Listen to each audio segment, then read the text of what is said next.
પાટણના સેવાભાવી યુવાનો દ્વારા અબોલ જીવોની જઠરાગ્નિ ઠારવાનો પ્રશંસનીય પ્રયાસ। વર્તમાન સમયમાં જ્યારે માનવતાના કાર્યોમાં યુવાનો આગળ આવી રહ્યા છે, ત્યારે પાટણમાં એક પ્રેરણાદાયી કિસ્સો સામે આવ્યો છે।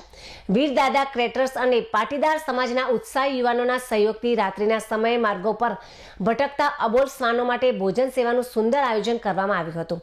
આજ રોજ રાત્રે 9 વાગ્યા બાદ જ્યારે શહેર અને આસપાસના વિસ્તારો શાંત હોય છે, ત્યારે યુવાનોની ટીમ પોતાના છોટા હાથી ગાડી લઈને નીકળી પડી હતી અને પાટણથી અંદાજે 7 કિલોમીટરના વિસ્તારમાં એટલે કે સાઈબાબા ચોકડી, માખણીયાપરા, કતપુરથી ખારીવાવડી પાટિયા અને હારીજ રોડ સુધીના માર્ગો પર યુવાનોએ પરિભ્રમણ કર્યું હતું।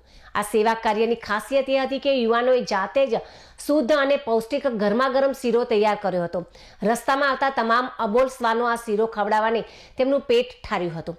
રાત્રિની ઠંડીમાં મૂંગા જીવોને તાજો અને ગરમ ખોરાક મળી રહે તેવા ઉમદા હેતુ આ પાછળ રહેલો હતો। સ્થાનિક લોકોએ પાટીદાર સમાજના યુવાનોની નિસ્વાર્થ સેવા અને અબોલ જીવો પ્રત્યેની સંવેદનાને બિરદાવી છે। આજના સમયમાં જ્યારે લોકો પોતાના કામમાં વ્યસ્ત હોય છે, ત્યારે આ યુવાનોએ સમાજની જીવદયાનો એક ઉત્તમ સંદેશ પૂરો પાડ્યો છે।